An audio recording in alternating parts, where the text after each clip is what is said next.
Shalom adik-adik, semangat pagi. Aku mau kenal Tuhan, aku mau cinta Tuhan melalui firman-Nya. Nah, di pagi hari ini kita bersyukur ya karena kita boleh bersama-sama lagi untuk merenungkan kebenaran firman Tuhan, dan Lose Ika juga dapat menemani adik-adik nih ya di dalam perenungan firman Tuhan hari ini. Nah, sebelum kita merenungkan firman Tuhan bersama-sama, mari kita berdoa. Tuhan Yesus, terima kasih di pagi yang indah ini Tuhan memberikan kami kesempatan lagi untuk bangun dan untuk beraktivitas. Dan di pagi hari ini juga kami bersyukur karena Tuhan memberikan kami kesempatan lagi untuk merenungkan kebenaran firman-Mu. Tolong kami supaya kami boleh mengerti, memahami, serta melakukannya di dalam kehidupan kami sepanjang hari ini. Dalam nama Tuhan Yesus Kristus kami sudah berdoa. Haleluya. Amin. Nah, adik-adik, di pagi hari ini kita masih mau merenungkan kebenaran firman Tuhan di dalam kitab 2 Raja-Raja, pasalnya yang keempat, ayatnya yang ke-8 sampai dengan ayatnya yang ke-37. Lose harap adik-adik bisa membaca di dalam Alkitabnya masing-masing ya. Dan Lose Ika akan membacakannya secara khusus di dalam ayatnya yang ke-9. Demikianlah firman Tuhan. Berkatalah perempuan itu kepada suaminya, "Sesungguhnya aku sudah tahu bahwa orang yang selalu datang kepada kita itu adalah abdi Allah yang kudus." Nah, adik-adik, pada suatu hari Elisa ini pergi ke Sunem. Di sana tinggallah seorang perempuan kaya yang beberapa kali mengundang dia untuk makan.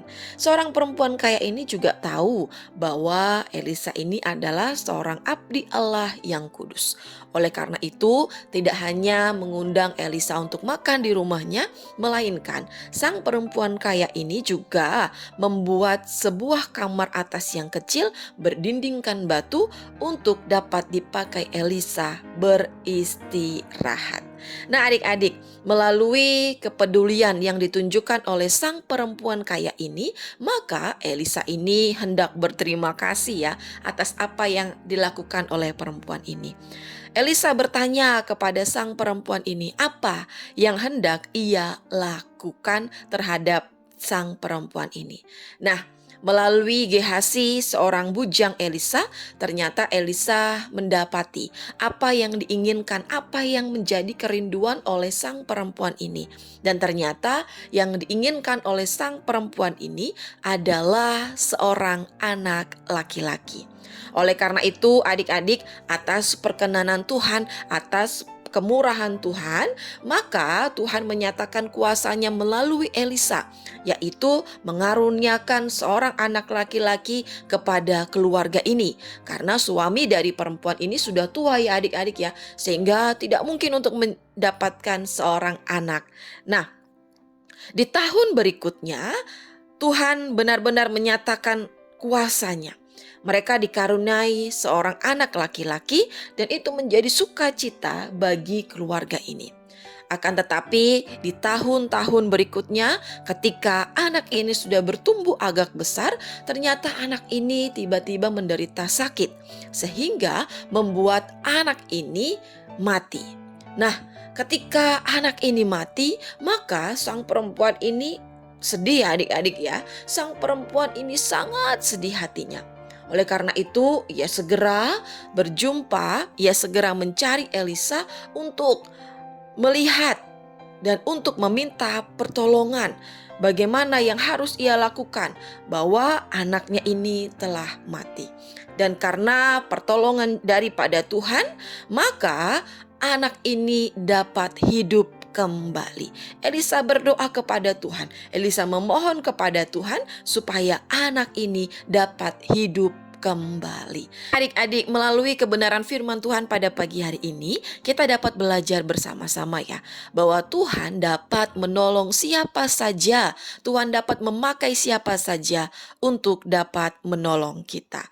Seperti Tuhan dapat memakai perempuan Sunem ini untuk dapat menolong Elisa, dan juga sebaliknya, Tuhan memakai Elisa untuk menolong perempuan Sunem ini.